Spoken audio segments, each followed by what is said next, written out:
বন্ধুরা আশা করি সবাই ভালো আছেন। তো বন্ধুরা এখন আমরা কথা বলবো জিদ্দাকে নিয়ে।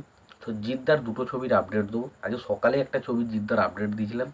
তো ছবিটার নাম বলেছিলাম রায়বাহিনী ভবশঙ্করী, রায়বাহিনী ভবশঙ্কর শঙ্করী, এরম টাইপের সিনেমাটার নাম। এবং আমরা বলেছিলাম সেখানে লিড চরিত্রে ভবশঙ্করী চরিত্রে কিন্তু আমরা শুভশ্রী গাঙ্গুলিকে পেতে চলেছি এবং সেখানে আকবরের চরিত্রে আমরা জিতকে পেতে চলেছি।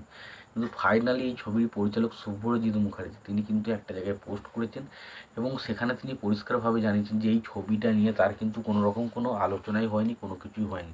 তো যেটা আপডেট যেটা ছড়ানো হচ্ছে সেটা কিন্তু ফেক। আর দ্বিতীয় যে বিষয়টা আমি কথা বলবো সেটা হচ্ছে কেউ বলে বিপ্লবী, কেউ বলে ডাকাত, এই যে সিনেমাটা আসছে জিতের, তো এই সিনেমার নাকি একটা আবিরকে একটা রোল অফার করা গেলো এবং সেটা কি হয়েছে সেটা অবশ্যই আপনাদেরকে জানাবো। তো আশা করব ভিডিওটা খুবই ইন্টারেস্টিং হবে, ভিডিওটাকে আপনারা শেষ পর্যন্ত দেখতে থাকবেন। এবং যদি আপনারা আমার চ্যানেলে নতুন হয়ে থাকেন অবশ্যই আপনারা আমার চ্যানেলটা সাবস্ক্রাইব করে নিয়ে পাশে বেল আইকনটা অবশ্যই প্রেস করে দেন। দেখুন প্রথমত আমি যে বিষয়টা নিয়ে কথা বলবো এখানে, তো সেটা হলো যে আর কি প্রথম যে কথাটা বলবো সেটা হচ্ছে সিনেমাটা কেউ বলে বিপ্লবী, কেউ বলে ডাকাত।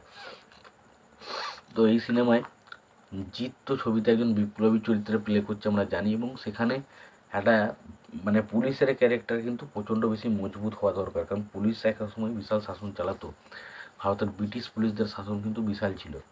তো সেই ব্রিটিশ পুলিশদের একটা ক্যারেক্টারে কিন্তু আবির চট্টোপাধ্যায়কে নিয়ে হওয়ার কথা ছিল, কিন্তু বাট আবির চট্টোপাধ্যায়ের কাছে এখন সেই মতোভাবে কোনো রকম সময় না থাকার কারণে সে কিন্তু বিষয়টা রিজেক্ট করেছে এবং পরবর্তী সময় দেখা যাক অন্য কোন হিরো এই ছবি চরিত্রটাই কাজ করে। আর যে বিষয়টা যে সকালে বলেছিলাম যে এই ছবিটা আসতে চলেছে যেখানে আকবরের ক্যারেক্টার হিসেবে আমরা জিতকে পেতে চলেছি, বাট শুভ্রজিৎ মুখার্জি তিনি কিন্তু পরিষ্কারভাবে একটা পোস্ট করেছেন এবং সেখানে তিনি পরিষ্কার বলেছেন যে এই ছবিটা নিয়ে সে কিন্তু তার কাছে কোনো রকম কোনো কথা হয়নি, কোনো রকম কোনো আলোচনা হয়নি এবং কোন ক্যারেক্টার কে করবে সেটাও কিন্তু কোনো ঠিক নেই। বাট বড় বড় নিউজ পোর্টালগুলো যেভাবেই ছবিটা বা পোস্টারগুলো আমাকে জানালো সেটা দেখে সত্যি বলছি খুব খারাপ লাগছে, বাট কিছু বলার নেই।